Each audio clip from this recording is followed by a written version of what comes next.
নমস্কার, আশা করি সবাই ভালো আছেন। রাজস্থানে বাঙালিয়ানায় আপনাদের অনেক অনেক স্বাগত জানাই। আজ রবিবার, সকাল এখন 8:30 মতো বাজে। এসেছি একটু ছাদে ঠাকুর সেবার জন্য ফুল তুলতে। আকাশ আজকে মেঘলা সকাল থেকেই। বৃষ্টি হবে কি না কে জানে। যদি বৃষ্টি হয় তাহলে ভালোই হবে, এই গরমের হাত থেকে একটু রেহাই পাওয়া যাবে। আমাদের ছাদে খুব বেশি যে ফুল আছে তা নয়, অল্প কয়েকটা টব আছে, সেখানেই 2-4টে গাছ মা লাগিয়েছে। সেখান থেকে অল্প 2-4টে যা ফুল হয় তাই ঠাকুর সেবার জন্য দেওয়া হয়। এখন শুধু কয়েকটা নয়নতারা ফুল গাছই আছে আর একটা গন্ধরাজ গাছ আছে, কিন্তু এর আগে আরও অনেক রকমের ফুল গাছ মা লাগিয়েছিল, কিন্তু হনুমানের জ্বালায় কিচ্ছু নেই। হনুমান এসে সব একবারে মাথা মুড়িয়ে খেয়ে চলে যায়।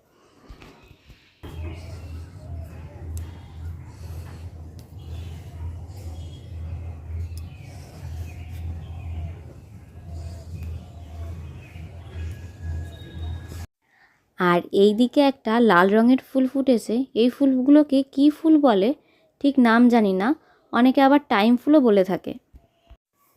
ওপরের এই ছাদটাতে এসেছিলাম।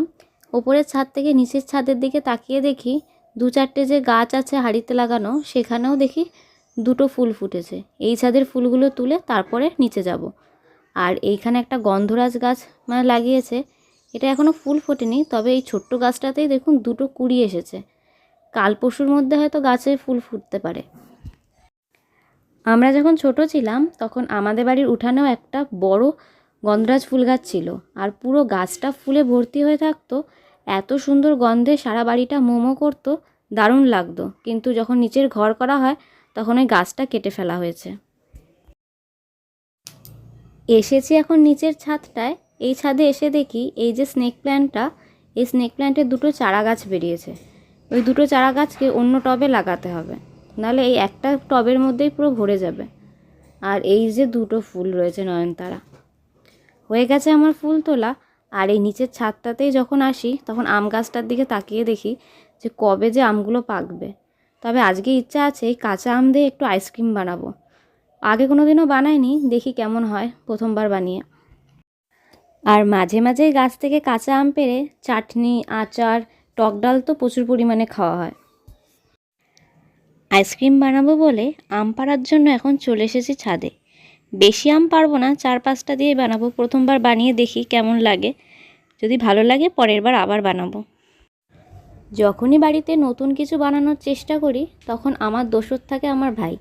আজকেও সেরকম, আমি আর আমার ভাই মিলেই বানাবো আমের আইসক্রিম। যেই আমগুলো পেড়ে নিয়ে এসেছিলাম সেই আমগুলোর খোসা ভালো করে ছাড়িয়ে নিলাম।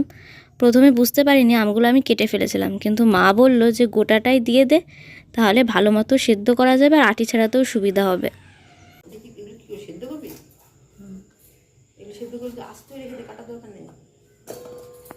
এই যে সব আমগুলোর খোসা ছাড়ানো হয়ে গেছে, এবার একটু জলের মধ্যে লবণ দিয়ে আমগুলো সেদ্ধ করতে বসিয়ে দেবো।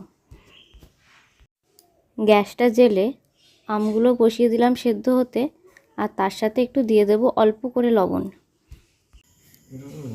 20 মিনিট মতো রেখে গেলাম আমটা সেদ্ধ হওয়ার জন্য। আর সেই সময়ে চিনির গুঁড়োটা যেটা আমি দেব আমের সাথে, সেই চিনিটা গুঁড়ো করে নেব।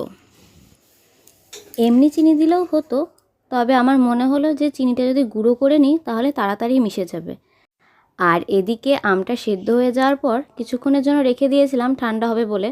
ঠান্ডা হয়ে গেলে আটি থেকে আমগুলো ছাড়িয়ে নিয়েছি। এরপর চিনি মেশাবো আর পরিমাণ মতন জল দিয়ে গুলে নেব। জল বলতে আম সেদ্ধর জন্য যে জলটা ছিল সেই জলটাই মিশিয়ে নিলাম পরিমাণ মতন। জল আর চিনির গুঁড়ো মিশিয়ে ভালো করে ঘুটতে হবে, যাতে এই দানা দানা ভাবটা নষ্ট হয়ে যায়, পুরো একদম তরলের মতন হয়ে যায়, তাহলে জমতে ভালো সুবিধা হবে। এবার আমাদের স্বাদ মতন চিনির গুঁড়োটা দিয়ে দিলাম।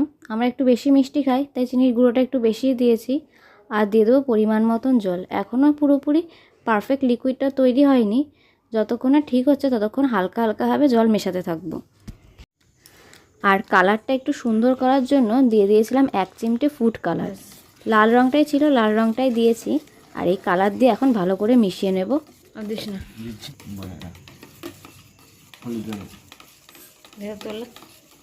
তোল দিয়ে গাঢ়টা কতটুকু হয়েছে। আমাদের আইসক্রিম বানানোর লিকুইডটা পুরোপুরি তৈরি হয়ে গেছে। আর নিয়ে নিয়েছি আইসক্রিম মোল্ডটা। এর মধ্যে এখন ঢেলে 5-6 ঘন্টা ফ্রিজে রেখে দেবো। তারপর 5-6 ঘন্টা পর বের করলেই হয়ে যাবে আমাদের পুরো একেবারে রেডি আইসক্রিম।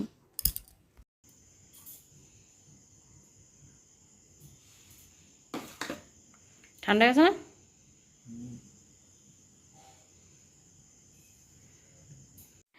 সব কটা কাপেই লিকুইড ভরা হয়ে গেছে। এরপর এটাকে জমার জন্য 5-6 ঘন্টা ফ্রিজে রেখে দেবো।